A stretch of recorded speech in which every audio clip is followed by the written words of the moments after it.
People remember John Wayne and Ben Johnson and guys like that. So I just really think that we should work hard to inspire young people's dream and help them know who they are, and then give them the tools that they need to do it. Learn how to ride a horse. Some of these guys that come around our place and stuff, just riding a horse gets them outside of their self, and that opens the door for you to be able to minister to them. So, but we need a lot of help and a lot of prayer and a lot of support. But I just almost overwhelmed being up here with these guys. They're true heroes. Thank you, guys.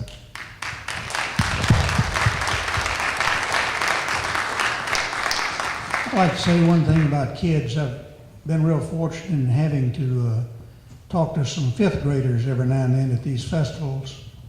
And I've got a little DVD I've made up, and I'll go in and kind of kid around with them. And I'll say, well, y'all are fixing to have lunch, and today y'all are going to have peanut butter and toothpaste sandwiches.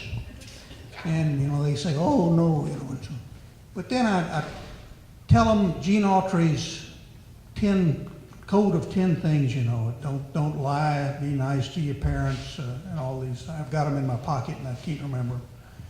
And then I've got a little 8-minute film that shows Pat with Gene, and Pat is Mr. Haney, and then Pat doing the Sheriff of Nottingham on the Robin Hood movie that Walt Disney put out, and then there's one of the old hound dogs on the Aristocats.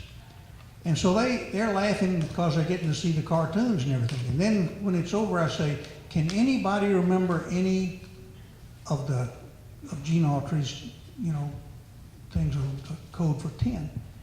And those hands start shooting up. And it's amazing to me that kids remember that. It sticks in their mind, even after they've seen something that has no relationship to it, So there's a lot of hope.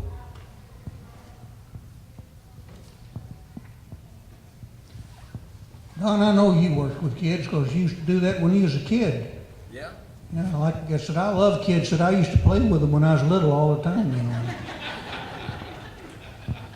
I worked for a private high school for boys. For 12 years I lived there, ate there, slept there, and they fed me and whatever. And each year I had at least 55 new boys coming in. So I was there for 12 years, so 12 times 55, and my calculator up here is burned out, so I don't know how many that is. But it was the greatest place in the world to raise 2 kids, and my 2 boys raised there. And I was around a lot of kids. They're high school, so it's the 9th, 10th, 11th, and 12th grade. And the first 13 weeks I was there, I was on 9 horse camping trips. After that, I lost track.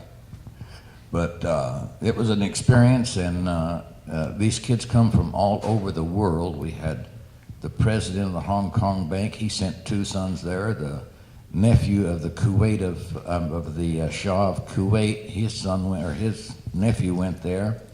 We had kids from Germany, from every aspect of the world, and it was really a beautiful experience to be there at that particular time with those kids. And back then we had some up until the late 60s when there were they wanted to start counseling them instead of spanking their butts. When that came along, the school almost closed down because the parents didn't care for the way they were doing it by counseling rather than, we used to put them to work building trails. Oh, we can't do that no more. It's against, whatever. Well, the school started falling apart about then. And then, of course, I left shortly after that. They never did mention your daddy or anything. They don't know what they're breeding on you.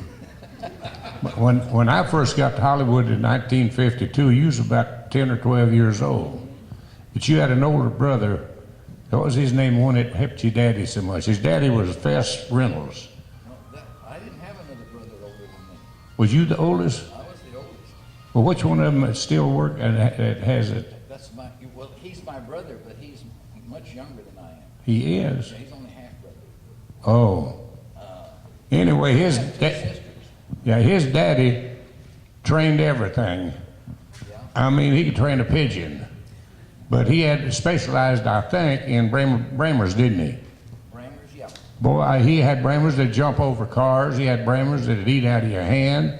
He had them that would do everything. It was the darndest thing. See, I'd been around Brahmers, but I'd been on top of their back when I was a young kid.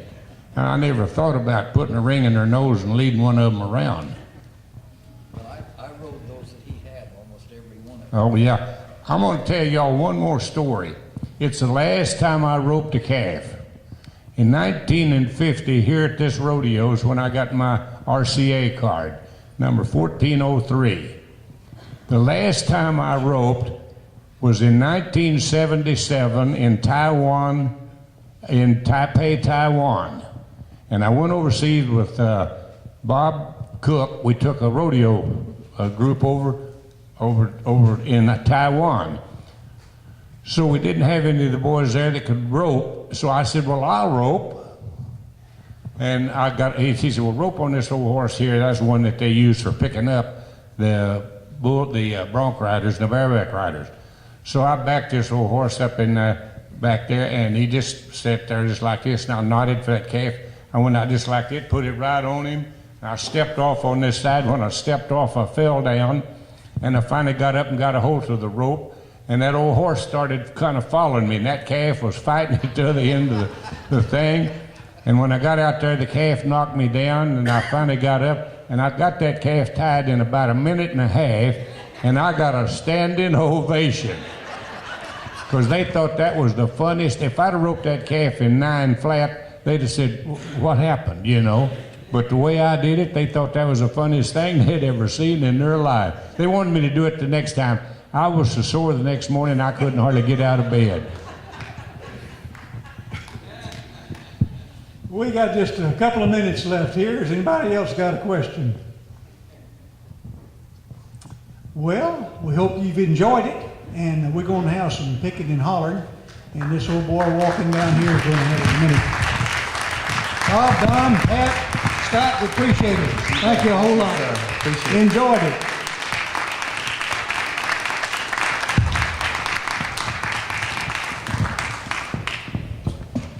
Thank you all very, very much. This is the first Cowboy Hour we've had at Campfire Tales. All these gentlemen have pamphlets and books and all kinds of things upstairs, things to purchase and stuff that tells a little bit more about what they've been talking about today. And that was fantastic. That was just great. And we hope to do this again next year, too. This was just very enjoyable for me. Thank you all very much.